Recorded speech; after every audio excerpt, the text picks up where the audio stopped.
రెండేళ్లలో కేంద్రం ఏం చేయాలనుకుంటుంది? ఒకటి, భారతదేశంలో ప్రతి భూకమతానికి ఒక యునీక్ పార్సల్ ఐడెంటిఫికేషన్ ఇవ్వాలి. It is called ULPIN. ఆంధ్రప్రదేశ్లో ఇప్పుడు మొదలై చేస్తున్న కార్యక్రమం అదే. ఇక్కడ జరగకున్నా ఇప్పుడు ఆంధ్రప్రదేశ్లో మొదలైంది. ప్రతి భూకమతానికి ఒక ప్రత్యేకమైన నంబర్ వస్తుంది. వ్యవసాయ భూమి అయితే యుఎల్పిన్, నాన్ అగ్రికల్చర్ ల్యాండ్కి అయితే ఇంకా స్వామిత్వ ప్రాజెక్ట్ కింద ప్రాపర్టీ కార్డు ఇచ్చే ప్రయత్నం జరుగుతుంది. అంటే ప్రతి ల్యాండ్కి ఒక ఐడెంటిటీ వచ్చేస్తుంది. మనం పేరు పెడతాం, ఇగో ఇది భూమి, దాని హద్దులు ఇవి, దాని ఎక్స్టెంట్ ఇంత అనేది దాంతో తేలిపోతుంది. ఇక రెండోది, ఈ యూనిక్ నెంబర్ ఇవ్వడంతో పాటుగా ఈ భూమికి సంబంధించిన అన్ని వివరాలు ఒకే చోట ఉంటాయి. సింగిల్ ప్లాట్ఫామ్ మీద మనం ఆన్లైన్ రికార్డు చేస్తున్న కార్యక్రమం అదే. అన్ని శాఖల దగ్గర ఉన్న సమాచారాన్ని ఒక చోట తెలుస్తున్నాం. లేకపోతే ల్యాండ్కి సంబంధించి రెవెన్యూ డిపార్ట్మెంట్ దగ్గర ఒక సమాచారం ఉంటుంది, సర్వే సెటిల్మెంట్ దగ్గర ఇంకో సమాచారం ఉంటుంది, ఎండోన్మెంట్ వాళ్ళ దగ్గర ఒక లెక్క ఉంటుంది, వక్ఫ్ వాళ్ళ దగ్గర ఒకటి ఉంటుంది, ఫారెస్ట్ వాళ్ళ దగ్గర ఇంకొకటి ఉంటుంది, లోకల్ బాడీస్ దగ్గర మళ్ళీ ఒకటి ఉంటుంది. ఏ రికార్డుకి లంకే కుదరదు. బ్యాంకు వాళ్ళ దగ్గర వేరే ఉంటుంది, అగ్రికల్చర్ డిపార్ట్మెంట్ వాళ్ళ దగ్గర వేరే ఉంటుంది. ఇప్పుడు అవన్నీ ఉండవు. అన్ని రికార్డులు ఒకే చోటకు వస్తాయి, ఒకే చోట మనకు కనపడతాయి.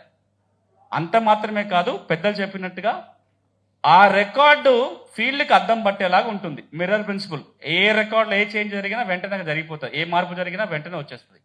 మిర్రర్ ప్రిన్సిపల్ సాధించాలనుకుంటున్నారు. కంప్యూటరైజేషన్ జరగాలి, మిర్రర్ ప్రిన్సిపల్ సాధించాలి. దీనికోసం 2 పథకాలు మన కేంద్రం పెట్టుకుంది. మొదట్లో 2004లో ఒక కేంద్ర పథకం ఉండేది, NLRMP, national land records modernisation programme పేరుతోటి.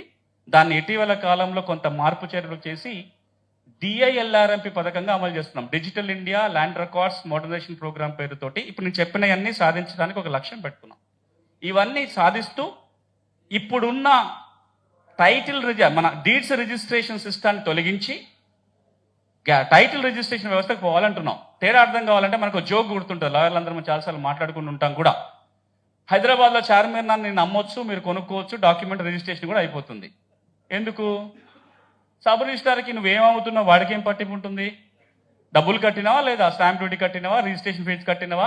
కావాలంటే ఇప్పుడు ఆధార్ కార్డు అడుగుతారు, ఇంకా ఐడెంటిటీ ఎస్టాబ్లిష్ చేస్తారు, రిజిస్ట్రేషన్ అయిపోతుంది.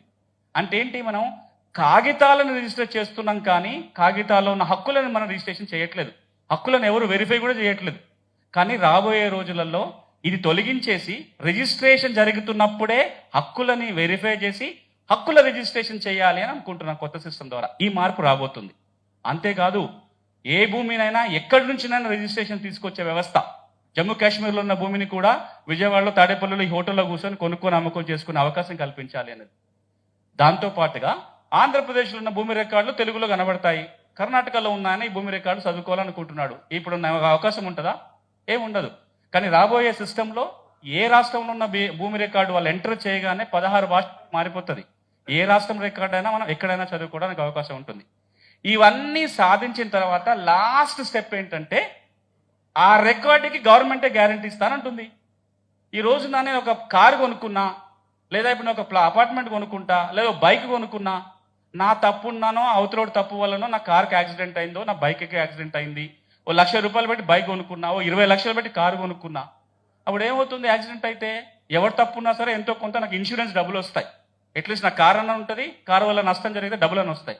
మరి పెట్టుకొని నా రిటైర్మెంట్ దశలో పోయి ఓ 20 లక్షలు 30 లక్షలు పెట్టి ఒక ప్లాట్ కొనుక్కున్న తర్వాత తెలుస్తుంది డబుల్ రిజిస్ట్రేషన్ అయిపోయింది. లేదు కొన్ని ఇప్పుడు పెద్దలు అజయ్ జైన్ గారు చెప్పారు, సిద్ధా జైన్ గారు చెప్పారు, అది ఏదో అసైన్ ల్యాండ్ అట, అప్పుడు తెలుస్తుంది.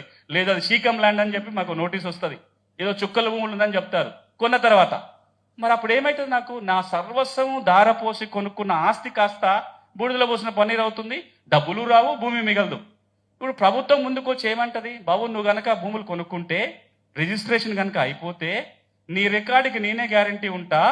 ఒకవేళ ఏమన్నా టైటిల్కి ఇబ్బంది అయ్యి నష్టపోవాల్సిన పరిస్థితి వస్తే నేను ఇన్సూరెన్స్ డబ్బులు ఇస్తా అని చెప్తున్నారు. మరి మనకేం నష్టం వస్తుంది? గవర్నమెంట్ నీ హక్కుకి నేను గ్యారంటీగా నిలబడతాను, నీకు నష్టం జరిగితే నేను ఇన్సూరెన్స్ డబ్బులు కట్టిస్తాను అన్నప్పుడు అసలు రాష్ట్రం మొత్తం పండగ చేసుకోవాల్సిన ఈ చట్టం అపోహలు వస్తున్నాయి, అనుమానాలు వస్తున్నాయి, ఇది నల్ల చట్టము, ఇది ఇంకేదో అనుకున్నప్పుడు కొంత అంటే భూమి హక్కుల మీద పనిచేసేవాడిగా ఇబ్బంది అనిపిస్తుంది. తర్వాత ఒక్కసారి లోతుగా ఆలోచించుకోవడం, అది కూడా చూడాలి ఎందుకు వస్తుంది. మరి ఇంత మంచి చట్టం కదా, ఇంత మంచి చట్టాన్ని తీసుకొస్తున్నప్పుడు ఎందుకు జరుగుతుందంటే, ఇప్పటిదాకా లేని చట్టం. భారతదేశంలో ఇట్లాంటి ప్రయత్నం ఇప్పటిదాకా జరగలే. ఎప్పటి నుంచి మొదలు పెట్టినాం? 89లో రిపోర్ట్ వచ్చింది.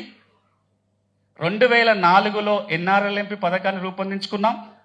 ఆ తర్వాత ఆ పథకం వచ్చినాక మొట్టమొదటి మోడల్ చట్టం 2009లో తయారు చేసుకున్నాం. ఈరోజు ఆంధ్రప్రదేశ్ ప్రభుత్వం ఏదైతే చట్టం చేసిందో అది ఒక ముసాయిదా రూపకంగా కేంద్ర ప్రభుత్వం రూపొందించింది 2009లో.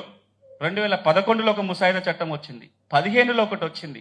తర్వాత ఒక రోడ్ మ్యాప్ కూడా వచ్చింది. ఈ టైటిల్ గ్యారంటీని సాధించడం కోసం ఏమేం పనులు చేయాలి, ఎట్లా చేయాలి, ఏం చేస్తే మనం ఆ దశకు చేరుకోగలుగుతామని ఒక రోడ్ మ్యాప్ తయారైంది. దానికి అనుకూలంగా మళ్ళొక కొత్త మోడల్ చట్టం ఇటీవల వచ్చింది.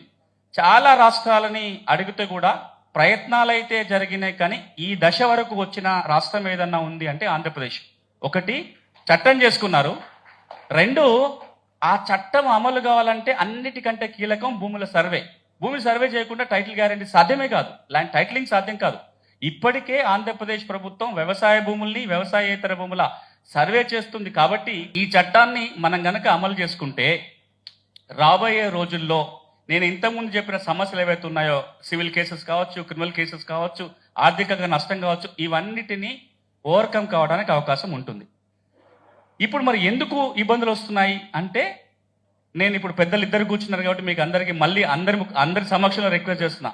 సార్, ఈ చట్టాన్ని అందరికి చెప్పండి, ఈ చట్టాన్ని ఇంటింటికి చెప్పండి, ప్రతి రైతుకు చెప్పండి. ఈ చట్టం ద్వారా ఏం జరగబోతుంది, వాళ్ళ ఇంటికి ఏం మేలు చేయబోతుంది కనుక ఒక్కసారి రైతుకు అర్థమైతే మనం ఇక్కడ కూర్చొని మాట్లాడుకోవాల్సిన అవసరం ఉండదు. రైతులే చెప్తారు, మీ చట్టాన్ని మీరు తొందరగా అమలు చేయండి అని చెప్పి రైతులు అడుగుతారు. ఇక ఇంకొక అనుమానం ఎందుకు వస్తుందంటే, I should speak like a lawyer. I'm a trained lawyer. 20 yearsగా లాయర్గా ఆర్గ్యూ చేస్తున్న